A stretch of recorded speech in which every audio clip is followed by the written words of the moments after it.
नमस्कार विद्यार्थी मित्रांनो, स्वागत आहे तुमचं जीबीएम अकॅडमी या आपल्या युट्यूब चॅनलवर. तर मित्रांनो, आज आपण ऑगस्ट महिन्यातल्या चालू घडामोडीचे महत्त्वाचे असे 10 प्रश्न बघणार आहोत. हा आपला भाग दुसरा आहे. पहिला भाग बघायचा असलं तर तुम्हाला आपल्या त्या युट्यूब चॅनलवर भेटेल, ठीक आहे. आणि हे जे प्रश्न आहेत हे सर्व स्पर्धा परीक्षेसाठी अतिशय महत्त्वाचे प्रश्न आहेत. तर त्यासाठी तुम्ही हा व्हिडिओ संपूर्ण बघा. तर बघा, आता आपला आजचा पहिला प्रश्न काय आहे? युनेस्कोच्या जागतिक वारसा यादीत भारतातील 45वे जागतिक वारसा स्थळ म्हणून कोणत्या स्थळाचा समावेश करण्यात आला? आपले पर्याय काय आहेत बघा. होयसाळांचे पवित्र वास्तुसमूह, जे कर्नाटक राज्यामध्ये आहे. दुसरा पर्याय बघा, मोईदाम्स, जे की आसाम राज्यामध्ये आहे. आणि पर्याय तिसरा बघा काय आहे, मराठा लष्करी भूप्रदेश, जे की महाराष्ट्रामध्ये आहे. आणि पर्याय चौथा, सारनाथ, जे की उत्तर प्रदेशमध्ये आहे. तर आपलं याचं बरोबर उत्तर काय असणार आहे? पर्याय डी, सारनाथ, उत्तर प्रदेश. आता हे झालं 45वं. आता हे बघा, बाकीचे जे पर्याय आहेत ते पण तुम्ही नोट करून ठेवा. होयसाळांचे पवित्र वास्तुसमूह, जे कर्नाटक राज्यामध्ये, ते 42वं जागतिक वारसा स्थळ आहे. मोईदाम्स आसाममध्ये ते 43वं आहे. मराठी लष्कर भूप्रदेश महाराष्ट्र आपले हे 44वं आहे. आणि आता हे 45वं कोणतं? तर सारनाथ, जे की उत्तर प्रदेशमधलं आहे, ठीक आहे. आता पुढचा प्रश्न बघूया. प्रश्न क्रमांक दुसरा बघा. 2026चा लोकमान्य टिळक राष्ट्रीय पुरस्कार कोणाला प्रदान करण्यात आला? पर्याय काय आपले बघा, नरेंद्र मोदी, सुधा मूर्ती, नितीन गडकरी, अजित डोवाल. तर या प्रश्नाचं आपलं बरोबर उत्तर काय असणार आहे? पर्याय डी, अजित डोभाल. तर बघा, अजित डोभाल यांना 2026चा 44वा लोकमान्य टिळक राष्ट्रीय पुरस्कार प्रदान करण्यात आलेला आहे. आता हा झाला यांना 44वा.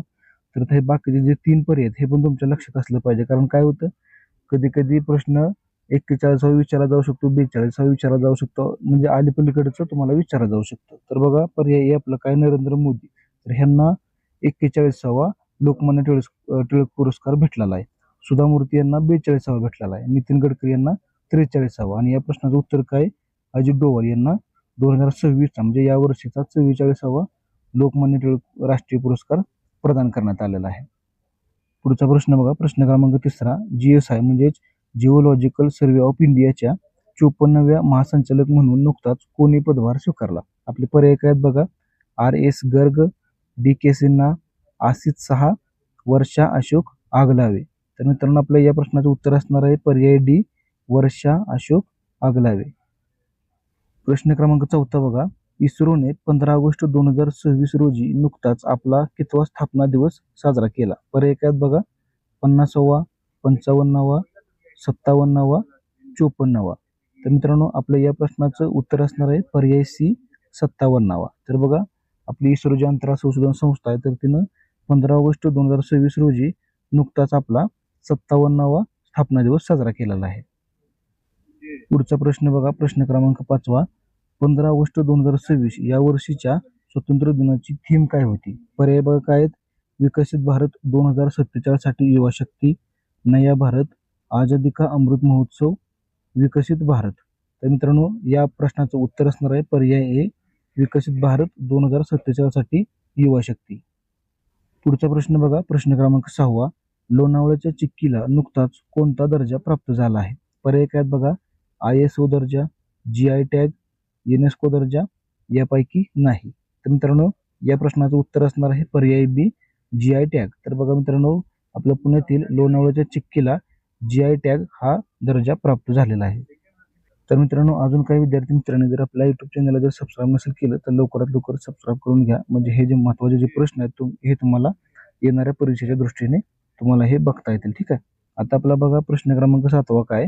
माहूरच्या रेणुका माता मंदिरातील कोणत्या प्रसादाला GI टॅग मिळाला आहे? आपले पर्याय काय बघा. हे उत्तर प्रत्येकाला माहिती असणं गरजेचं आहे, कारण अशा पद्धतीचे प्रश्न पोलीस भरतीला वगैरे विचारले जातात. पर्याय बघा काय आहेत आपले. पेढा, बर्फी, तांबूल, खीर. तर मित्रांनो, आपल्या या प्रश्नाचं उत्तर असणार आहे पर्याय सी, तांबूल. बघा, माहूरच्या रेणुका माता मंदिरातील तांबूल या प्रसादाला GI टॅग देण्यात आलेला आहे. प्रश्न क्रमांक 8वा बघा. नुकतेच पंतप्रधान नरेंद्र मोदी यांनी अल्लुरी सीताराम राजू या आंतरराष्ट्रीय विमानतळाचे उद्घाटन कोणत्या राज्यात केले? पर्याय काय आपले बघा.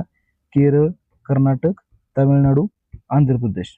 तर मित्रांनो, आपल्या या प्रश्नाचं उत्तर काय असणार आहे? पर्याय डी, आंध्र प्रदेश. बघा मित्रांनो, पंतप्रधान नरेंद्र मोदी यांनी नुकतंच आंध्र प्रदेश या राज्यातील अल्लुरी सीतारामन राजू या आंतरराष्ट्रीय विमानतळाचं उद्घाटन करण्यात आलेलं आहे.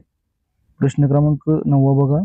केंद्रीय मंत्रिमंडळाने PM किसान योजनेचा कालावधी कोणत्या वर्षीपर्यंत वाढवण्यास मंजुरी दिली आहे? आपले पर्याय आहेत बघा 2031, 2035, 2040, 2037. तर मित्रांनो या प्रश्नाचं उत्तर काय असणार आहे? पर्याय ए 2031. आणि आपला हा शेवटचा प्रश्न क्रमांक 10 बघा. राष्ट्रपती द्रौपदी मुर्मू यांनी कोणत्या राज्यात जगद्गुरू कृपाळू विद्यापीठाचे उद्घाटन केले? आपले पर्याय काय आहेत बघा. महाराष्ट्र, ओडिशा, मणिपूर, त्रिपुरा. तर या प्रश्नाचं उत्तर काय असणार आहे मित्रांनो?